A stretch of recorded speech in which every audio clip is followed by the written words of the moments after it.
नमस्कार। आज हम बात करेंगे एक ऐसी इकोनॉमी के बारे में जो धीरे धीरे हमारे देश में पैर पसार चुकी है और देश में अभी तक लाखों युवा हैं उनको रोजगार दे चुकी है और आने वाले समय में आने वाले कुछ सालों में करोड़ों लोगों को रोजगार दे सकती है।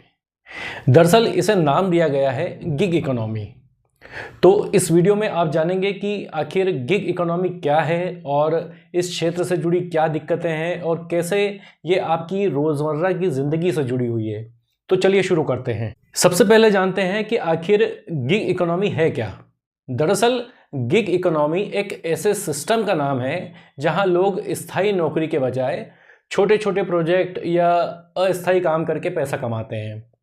इसे आप ऐसे समझ सकते हैं कि जैसे कोई व्यक्ति कैब चलाकर, कोई खाना डिलीवरी करके या कोई फ्रीलांस ग्राफिक डिज़ाइनिंग का काम करके अपना काम चला रहा है।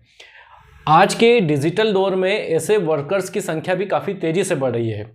अभी हाल ही में जो नीति आयोग की रिपोर्ट आई है उसमें भी ये दावा किया गया है कि साल 2029 से 30 तक जो है भारत में गिग वर्कर्स जो है, गिग इकोनॉमी से जुड़े हुए जो कामकाजी लोग हैं उनकी संख्या 2.35 करोड़ तक पहुंच सकती है। यानी अगर आप भी ऐसे किसी काम से जुड़े हुए हैं तो आप भी अपनी गिनती गिग इकोनॉमी के तहत कर सकते हैं। गिग इकोनॉमी यानी ऐसा काम है जो फ्रीलांस, कॉन्ट्रैक्ट बेस्ड या पार्ट टाइम काम जो डिजिटल प्लेटफॉर्म के जरिए मिलता है। पहले ये ऑप्शन जो है सिर्फ हाई प्रोफाइल वाले जो प्रोफेशनल थे उनके लिए था, लेकिन अब जो है ये हर वर्कर्स जो है, हर वर्ग के जो लोग हैं उनके लिए इसमें इस इकोनॉमी के तहत जो है नए अवसर बनते जा रहे हैं। चाहे वो कैब ड्राइवर हो, डिलीवरी एजेंट हो, फ्रीलांस डिज़ाइनर हो, हर कोई जो है गिग इकोनॉमी का आजकल जो हिस्सा बनता जा रहा है। और यदि बात करें 2021 के बाद, जैसे कोरोना महामारी आई थी, तो उसके बाद तो इस सेक्टर में जो है बहुत ज़्यादा तेज़ी आई है। अब गिग वर्कर्स को जो है इसका सबसे बड़ा जो फ़ायदा है वो ये है कि वो मतलब उसके काम की आज़ादी है। उसमें न तो कोई उसका बॉस होता है, न कोई तयशुदा वर्किंग आवर्स होते हैं। आप जब चाहें जितना चाहे काम कर सकते हैं। इससे लोग अपनी पर्सनल और जो प्रोफेशनल लाइफ बैलेंस है वो लाइफ जो है उसको बैलेंस कर सकते हैं। खासकर महिलाओं के लिए जो है ये एक अच्छा सुनहरा अवसर है जिससे वे घर और करियर दोनों संभाल सकती है। अब बिजनेस के हिसाब से भी देखें तो ये काफ़ी जो है फ़ायदेमंद है। मतलब कंपनियों के लिहाज से यदि देखा जाए तो कंपनियों को ज़रूरत के हिसाब से स्किल्ड वर्कर्स मिल जाते हैं और उन्हें फुल टाइम एम्प्लॉयज़ की तरह सैलरी या बेनिफिट्स देने की ज़रूरत नहीं पड़ती है। इससे उनकी लागत भी कम होती है और प्रोडक्टिविटी भी बढ़ती है। अब बात ये आती है कि जब सब कुछ इतना अच्छा है तो गिग वर्कर्स को लेकर इतना हंगामा क्यों मचा है। तो आइए इस वीडियो में जानते हैं कि इसकी काली सच्चाई क्या है। इसको आपको विस्तार से बताते हैं। यदि भारत की बात की जाए तो साल 2020 या 21 में ही जो देश में जो है गिग वर्कर्स की जो संख्या है वो 80 लाख के करीब हो चुकी है।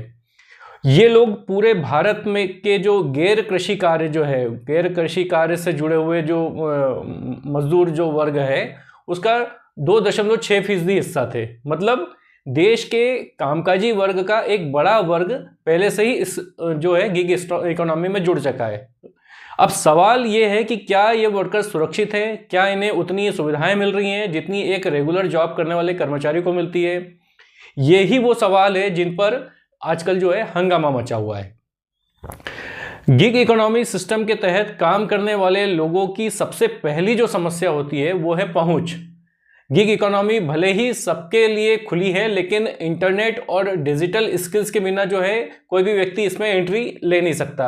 ग्रामीण इलाकों के लोगों के लिए तो ये सबसे बड़ी समस्या है और यही कारण है कि गिग इकोनॉमी जो है फिलहाल भारत ही नहीं पूरी दुनिया में अभी केवल शहरी इलाकों तक सीमित है।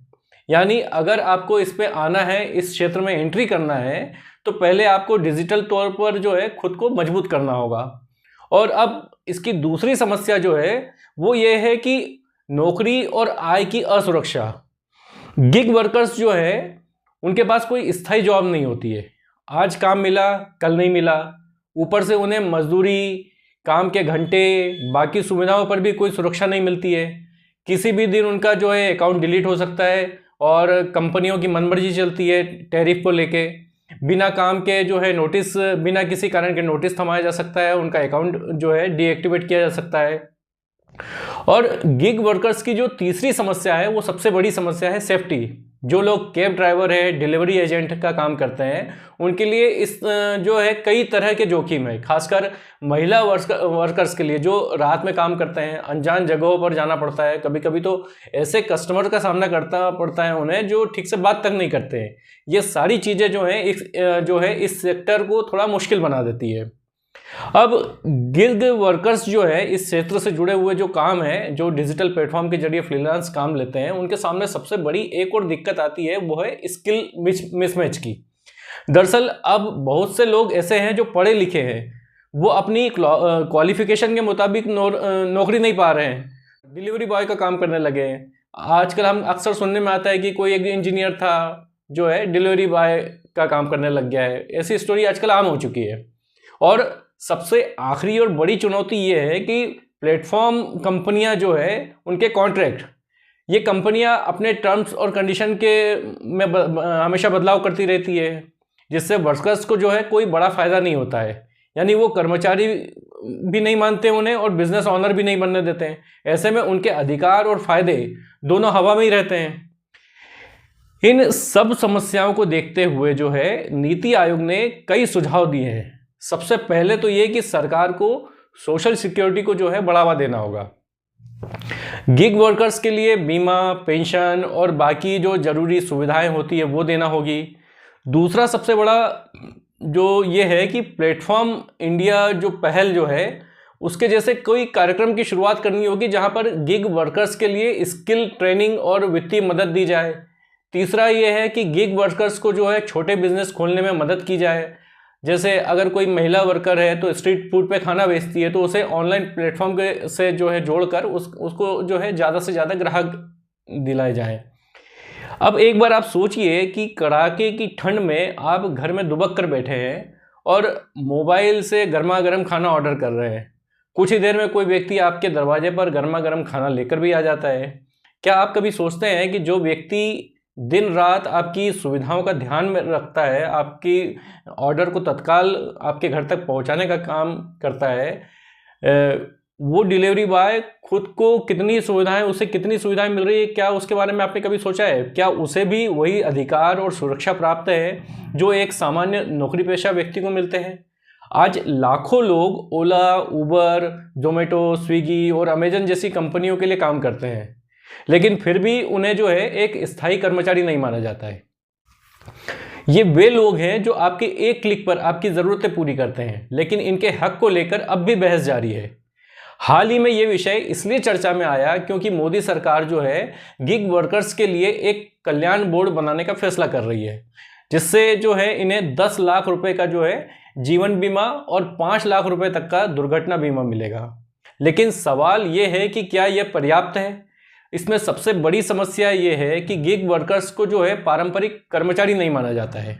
मतलब ये कि न तो उनके पास कोई निश्चित वेतन होता है, न ही कोई तयशुदा काम के घंटे होते हैं। वो कब और कितना काम करेंगे ये पूरा दारोमदार उस ऐप के जो है जिस ऐप मतलब प्लेटफॉर्म के लिए काम कर रहे हैं उसके एल्गोरिदम पर निर्भर करता है जिसके लिए वो काम कर रहे हैं।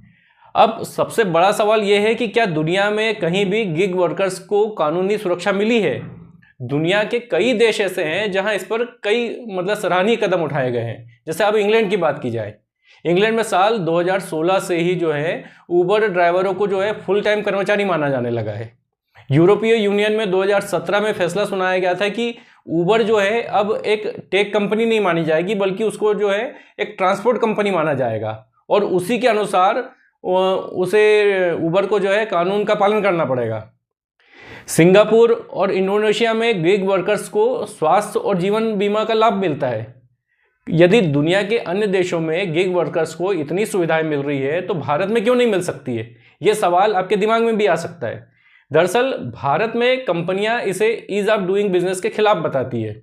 वो कहती है कि अगर गिग वर्कर्स को कर्मचारियों का दर्जा दिया गया तो बिजनेस मॉडल ही ठप हो जाएगा।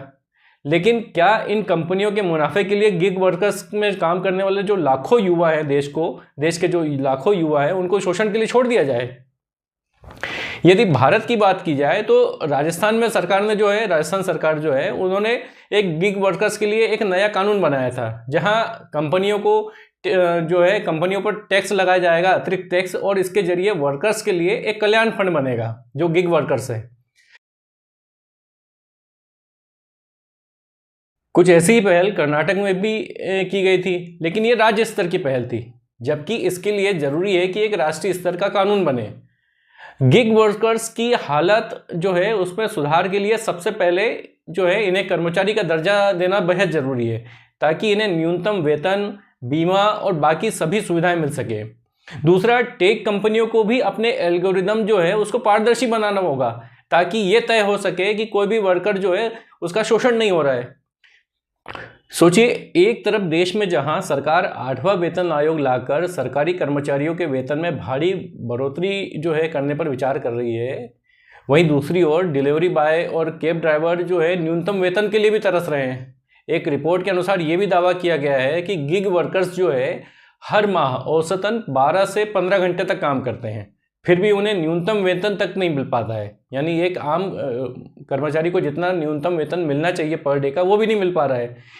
यानी इसका मतलब ये हुआ कि आज़ादी के नाम पर असल में ये एक तरह का असंगठित मजदूरी बन गई है। महिलाओं के लिए तो ये और भी ज़्यादा मुश्किल हो गई है।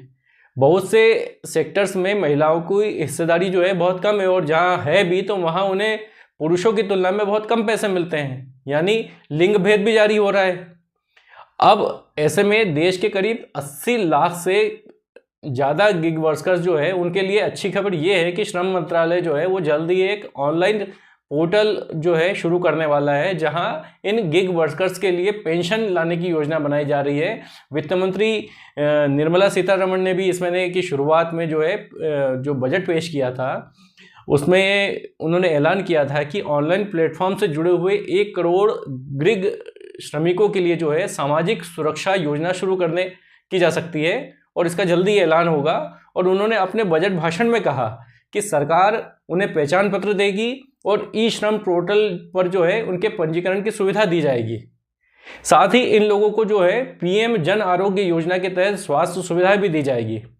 इस शानदार कदम से अमेजन, जोमेटो जैसी जो ऑनलाइन प्लेटफॉर्म है उनसे जुड़े श्रमिकों को सामाजिक कल्याण योजनाओं से लाभ मिलने में पूरी सहायता मिलेगी। ये एक अच्छी पहल है, लेकिन साथ में कंपनियों को भी न्यूनतम वेतन जो है देने के लिए बाध्य करना जरूरी है, ताकि गिग वर्कर्स को अस्थिर आमदनी की समस्या न हो। दुनिया के कई देश इस दिशा में सुधार कर चुके हैं। अमेरिका की कैलिफोर्निया में गिग वर्कर्स को जो है एम्प्लॉय का दर्जा दिया गया है, जिससे उन्हें सोशल सिक्योरिटी और न्यूनतम वेतन की गारंटी मिली। ब्रिटेन और नीदरलैंड्स में भी जो देखा जाए तो वहाँ ऐसे कई कानून लागू हो चुके हैं।